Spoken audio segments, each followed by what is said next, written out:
tardes. Estamos hoy de nuevo en el Seminario de Migración, Desigualdad y Políticas Públicas en el Colegio de México. Y es para mí un placer estar hoy con Frank Bean. Welcome to el Colegio de México, Frank. It's really a pleasure. And Frank Bean is a distinguished professor in sociology. He's also affiliated to the economics department of University of California, Irvine. And you're also affiliated, you're actually the director of the Center for Research on International Migration, and he's also in the Center for Demographic and Social Analysis. Frank Bean está el día de hoy en el Colegio de México para presentar el libro Parents Without Papers, The Progress and Pitfalls of Mexican-American Integration. And we're also tomorrow here in a very interesting seminar on understanding longitudinal approaches of international, for studying migration, right? So it's interesting to have you here in the seminar because, as I said, we're talking about migration, inequality, and public policy. And both your book and what you're going to present tomorrow in how do we understand integration in a longitudinal perspective, I think are very clear examples of you have a lot to say about migration, inequality, and public policy. So let me start with a little bit about, I don't know if you can summarize the book a bit. You look in the book at the effects of unauthorization status in Mexican-American integration. And your findings are really interesting. But I would say that one of the very interesting findings is that you do so in a context, in an unequal context, and widening inequality. So for us in the seminar, it's important to understand what do you find about Mexican-American integration in this unequal context? I think that's a very good way to frame the question. Excuse me. What we find overall in the book is that Mexican-Americans, and we're looking at them through the lens of Los Angeles, the Los Angeles metropolitan area, but that's the largest concentration of Mexican-Americans in the United States, is that they experience a lot of upward mobility. They come in a very low position with low levels of education. They move up. They experience educational mobility. They experience income mobility. It's interesting to think about the contextual factors that contribute to that. One of the most important, maybe the most important, which I think people in Mexico understand, but people in the United States don't, is that their contributions and work is really needed. And the reason it's really needed is because the United States over the past 30 years has experienced a lot of demographic change. Fertility rates have gone down. Baby boomers are getting older. The general population is getting more and more education. And so there is a lot of opportunity in working class jobs because of this demographic change. And Mexican immigrants have filled this void. And we find that they move up, they make more money the longer they're there, they learn new skills, their children go to school, are completing more and more education all the time. The book focuses on how legal status facilitates that and how not being able to legalize holds it back. As far as overall equality goes, so we find a lot of mobility. So let me just interrupt you 2 seconds, Okay. because one of the things that I comment very often here in the seminar is that we are really interested in understanding how policy, not only immigration policy, but public policy, can widen inequality and reduce inequality. So in a sense, what you find is that you find a really clear example of how policy, the lack of authorization or legalization actually reduces or widens inequality, right? Exactly. And I think that's something. Well, I mean, I would change it to a question. to what extent has this been as clear done, the argument clear done? Because I feel like we talk a lot about lack of status, but not so much of the trajectories of how this status can change over time. I think the most interesting finding we have is when we look at, we're looking at the children of migrants. And when we look at the parents of these migrants and their status trajectories, some of them, of course, take a long time to legalize, are able to legalize. Many of them then become naturalized citizens. Some of them either are not able to legalize because the opportunity is not there, or they just, for whatever reason, do not. And that's what we find is the critical juncture, or the critical point, threshold. Once people legalize, their children seem to do really well. I mean, it's not like it's once they legalize, then there's a little bit of improvement. It's like this makes a big difference. This is in contrast to alternative arguments, which suggests that people are discriminated against because of their national origin, their ethno-racial status. But that kind of discrimination, in the studies that have looked at it carefully, leaves scarring effects that tend to have long-term, enduring sort of effects. What we find with this group is that once the legalization threshold is passed, it's almost like a takeoff point. It's more consistent with life course turning points that make a big difference. I think it's one of the reasons there's been so much interest in the Dreamers. Is the Dreamers is the term given to those people who are children of migrants who themselves came as young babies or small children or unauthorized, and oftentimes don't discover that until they're in college. Yeah. But if they could legalize, of course, they would just take off, and they're already doing pretty well. Yeah. But one of the things I would say, you just mentioned the Dreamers, but you also highlight the fact that when we talk about the children of immigrants, most of them are U.S. citizens, right?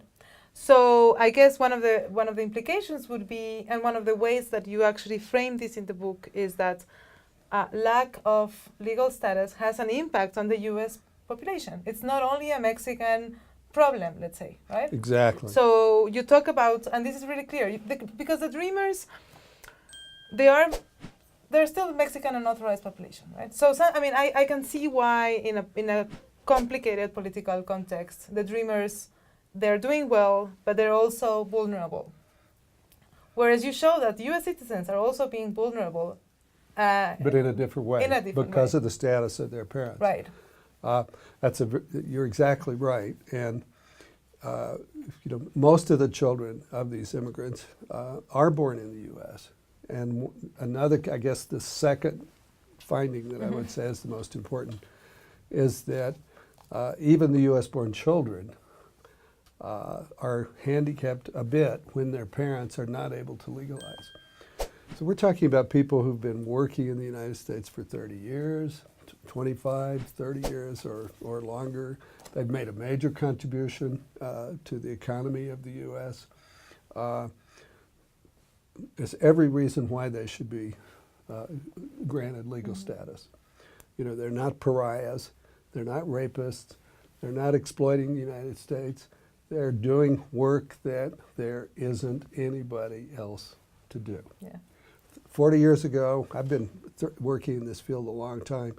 30 years ago, the big debate was, in a way, are Mexican migrants doing work that nobody else will do for that level of pay? That's not the issue now. The issue now is and our president's going to discover this one of these days. For the last 25 years, they've been doing work there isn't anybody else to do. Yeah. And so, in a sense, we should be sending thank you notes to the Mexican people and the Mexican government, as well as changing our own policies to facilitate the integration of these families into the U.S. society. Yeah. So, I mean, what are the specific policy recommendations that you make? I think that everybody who's an unauthorized migrant from Mexico or any place else who's established residence, who's been living in the country for some period of time, 5, 10 years, and has made these contributions to the country, has not committed any serious crimes, and serious really means serious, that doesn't mean running a traffic light, should be granted the opportunity to legalize. Period. Period. There's overwhelming evidence that this helps the country, it helps the immigrants, it helps their families, it helps their children. It's for me, just an open and shut, clear-cut situation. I mean, the other thing that you recommend that I think it's very important for us in the seminar is the fact that inequality exists in the United States and has widened over time independently of immigration, right? So Mexicans and other immigrants arrive to the United States in an unequal context where education and even, I mean, finding a job, finding a good paid job is hard for the working class and middle class in general, right? So, yeah. I mean, I think there's an interesting twist in that. Okay. It's not I would say for the last 25 years, except during the 3 or 4 bad years of the Great Recession. Because of this demographic change in the U.S., it's been fairly easy to find working class jobs and to move up the pay scale within the working class. Mexican-Americans now, the children of Mexican immigrants are going to college at the same rate just in the last 3 or 4 years as the non-Mexican, non-Hispanic white population. That's where the difficulty is. The inequality that exists in American society because of neoliberal economic policies, in my view, that don't spread the wealth enough, is affecting mobility in the middle class. Yeah. You know, as Mexicans improve their position, which they've done considerably in the last 25, 30 years, now they're going to face the same challenges that the middle class faces. And that's where I think the inequality is really hitting hard. So it's been ironic, but the opportunities have been there in the working class because of this demographic change. They're kind of invisible. Okay. But the middle class, especially the middle class that doesn't have the lower middle class without a college degree, that's where the real difficulties are. So now, I mean, the book is clear in the sense that we need changes in immigration policy. We need integration policy. We also need education policy. We also need economic reform.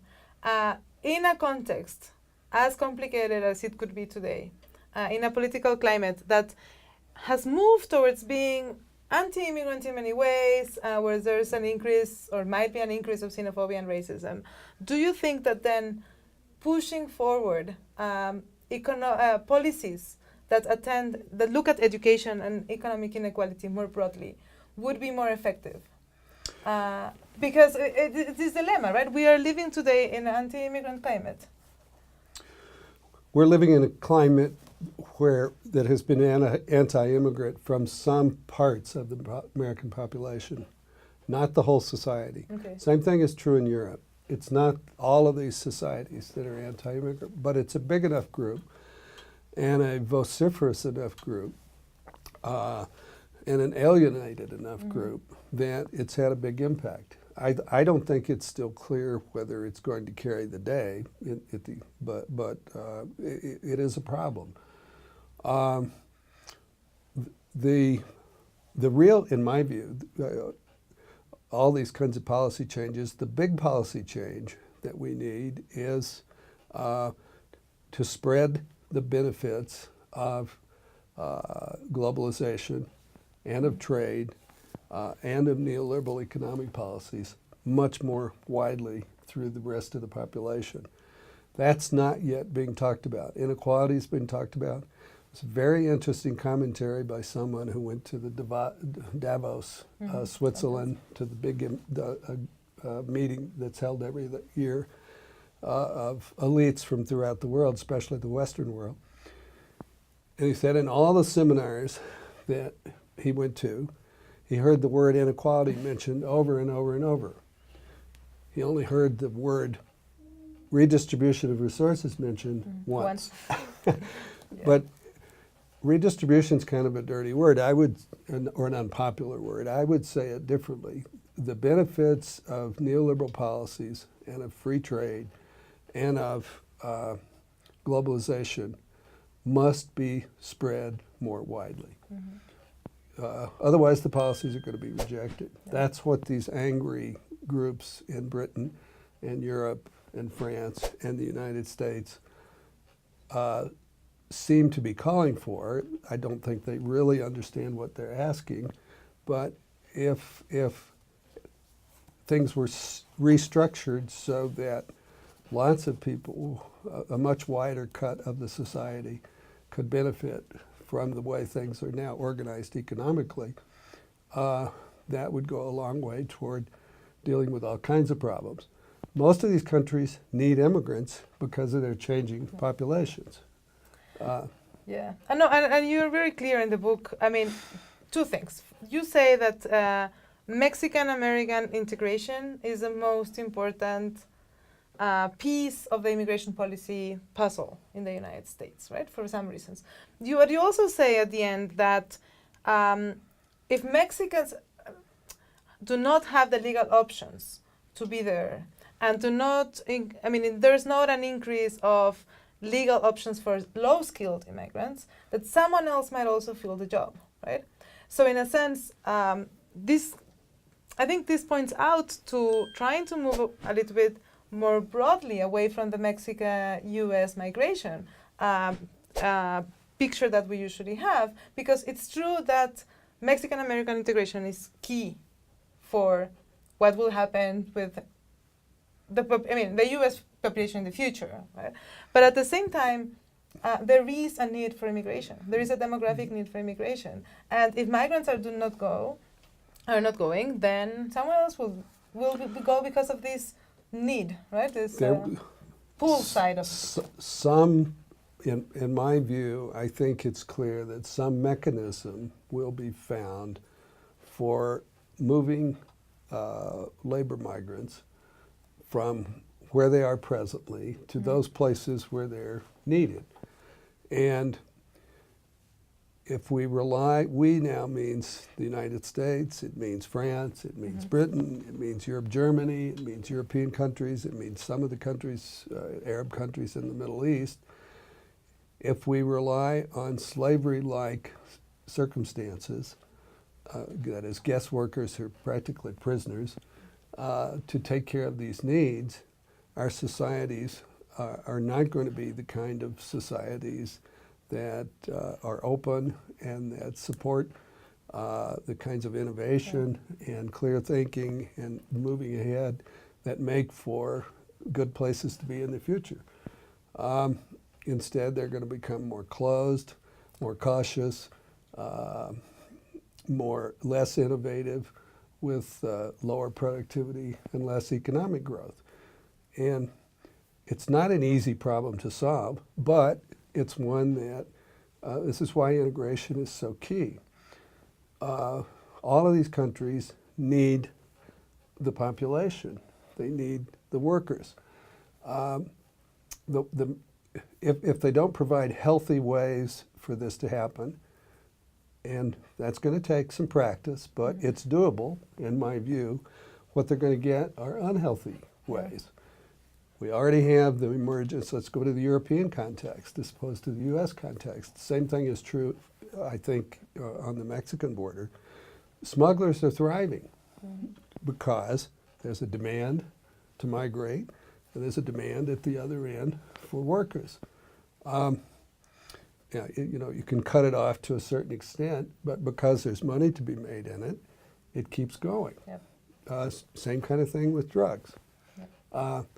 Now, it used to be that Mexican migrants sort of found their way across the border with the help of an uncle or a person from their village or a coyote who was a friend of their father's or what have you. Now it's an industry. It's organized. I don't know the exact degree to which the cartel's involved, but from what I hear from people who know more about this than I do, it's substantial. Again, because if there's money to be made there, and if it's possible to do it, it's going to take place. Yeah. And the degree to which you see help wanted signs in the United States, the degree to which crops are not being picked, is growing and pretty substantial. Yeah. And I think this all points to what you say in the book about, I mean, do we need a change in immigration policy? The answer is yes, right? To reduce crime against migrants, to reduce vulnerabilities in general, right? But let me move a little bit to a different issue, because you talked about integration and kind of like the challenges for social cohesion, really, right? And it has to do a lot to really acknowledging the benefits of diversity. And this links to other work you've done on ethnic relations, thinking on the diversity paradox, for example, or how, I mean, the black and white divisions of the color line in the United States has moved. It's more complex today. And I guess, I mean, one way of putting this together is like really understanding that the benefits of diversity for the country, and to what extent integration is needed in is possible in a context that acknowledges this diversity. But how do you see this today? That's the critical question. What I think the United States needs is a new social contract. The old social contract was one. What is a social contract? It's kind of a tacit understanding, agreement. It's not always a law, but an idea that opportunity, that a country is going to be committed to and organized in a way that provides opportunity for newcomers to become members of the society, and for their families and for themselves and their families to prosper and experience mobility. It also involves the idea that those people will have a commitment to their new society. In the U.S. case, be Americans, not necessarily members of a certain ethno-racial group, but members of the national citizenry. So this we need to be thinking of ways to get the entire population, the native-born population and the newcomers, committed to this kind of thing as an idea, as well as to organize the society and the economy in ways that enable people's lives to be relatively prosperous instead of becoming more and more desperate. This has been the history of the United States. Yeah. It now is, I think, I don't think we can just utter slogans about the wonders of diversity. I think what this really means is accepting different kinds of people into a common political and social unity. I guess also, I mean, sorry to interrupt, but what That's you right. say is that you're also really clear about, when you talk about membership exclusion, right? I mean, you really are talking about legal mechanisms and that provide ways for this integration. So you're talking about legal status, but also even, I mean, budgets, right? To actually provide ways for these immigrants to not only express their diversity, but also to access citizenship, to access even programs, linguistic programs and so on, which reminds me a lot of the discussions in Canada of how multiculturalism works, right? It's not only in the discourse, it's not only a policy, but it's also clear budgets for programs and mechanisms for this integration more broadly. It's interesting, the United States has had programs that do this exactly in the past. Yep. And those programs have been for refugees. They come out of the Cold War. and they involve those, the refugee programs in the United States have been a bit inconsistent. They've not focused on refugees fleeing political persecution, devastation, what have you. They focused on refugees fleeing communist countries. Yeah. But what happens to them when they've come to the United States is they've been welcomed. They have been given resources, programs that provide them with aid and assistance. And interestingly, in that context, in a welcoming context, in a supportive context, they have thrived. Yeah. And in turn, they have been highly committed to their new country. And so some of these people are different, I mean, in various ways, in terms of background. But everybody has been committed, not to being just exactly the same in terms of their culture, but to being American citizens. I guess we need more of this going forward. Yeah, no, and I guess, I mean, that would, I mean, just to summarize, I guess that's the difference when we look at immigrants as workers and immigrants as citizens, right? Thinking that citizens are going to stay in the country and actually, I mean, I think there's a very different way of framing that issue.